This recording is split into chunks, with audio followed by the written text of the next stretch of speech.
আসসালামু আলাইকুম প্রিয় দর্শকবিন্দু, আমন্ত্রণ জানাচ্ছি জনতার সময় টিভির সংবাদে। শুরুতেই থাকছে আন্তর্জাতিক সংবাদ শিরোনাম। আলোচনা বেচতে গেল ট্রাম্পের সামনে যে 3 কঠিন পথ খোলা। এবার দেখবেন বিস্তারিত। ইসলামাবাদের দীর্ঘ 21 ঘন্টা আলোচনা হয়েছে, তবে ইরান আর যুক্তরাষ্ট্র কোনো পক্ষেই কোনো চুক্তিতে যাওয়ার বিষয়ে সম্মত হতে পারেনি, যার ফলে কোনো চুক্তি না করে ইসলামাবাদ ছেড়েছেন যুক্তরাষ্ট্রের ভাইস প্রেসিডেন্ট জেডি ভ্যান্স। এই আলোচনা ব্যর্থ হওয়ার পর ট্রাম্প প্রশাসনের সামনে এখন 3টি কঠিন পথ খোলা আছে। প্রথমত, ইরানের পারমাণবিক কর্মসূচি নিয়ে দীর্ঘ আলোচনা চালিয়ে যাওয়া। দ্বিতীয়ত, যুদ্ধ আবার শুরু করা, যা ইতিমধ্যে আধুনিক ইতিহাসের সবচেয়ে বড় জ্বালানি সংকট তৈরি করেছে। তৃতীয়ত, হরমুজ প্রণালীর নিয়ন্ত্রণ নিয়ে দীর্ঘ লড়াইয়ে জড়িয়ে পড়া। হোয়াইট হাউস জানিয়েছেন পরবর্তী পদক্ষেপ ঘোষণা করবেন ট্রাম্প নিজে।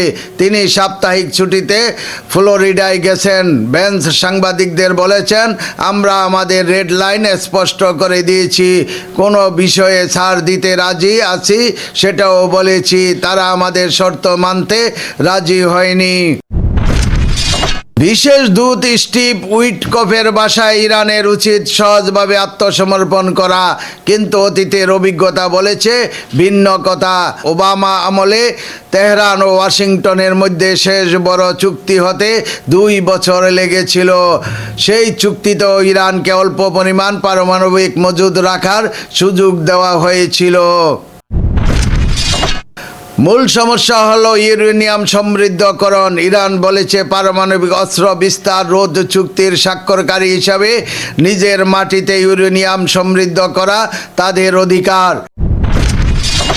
যুক্তরাষ্ট্র বলেছেন, এটাই প্রমাণ করে ইরান সবসময় পারমাণবিক অস্ত্র তৈরির সুযোগ রাখতে চায়। 40 দিনের যুদ্ধ এই অবস্থানকে নরম করেনি, বরং আরও শক্ত করেছে। যুদ্ধ আবার শুরুর হুমকি ট্রাম্পের হাতে সবচেয়ে বড় চাপ তৈরির হাতিয়ার। যুদ্ধবিরতি শেষ হচ্ছে 21শে এপ্রিল, কিন্তু এই পথে রাজনৈতিক মূল্য অনেক বেশি। বিশ্বের মোট তেলের 20% হরমুজ প্রণালী দিয়ে যায়। যুদ্ধ আবারও শুরু হলে বাজার পড়বে, সংকট বাড়বে, মূল্যস্ফীতি আরও চাপে পড়বে, যা এখনই 3.3% পৌঁছেছে। প্রিয় দর্শকবিন্দু, আজকের প্রতিবেদন এই পর্যন্তই শেষ করছি আমি মনসুর রহমান পাশা, জনতার সময় টিভি। আল্লাহ হাফেজ।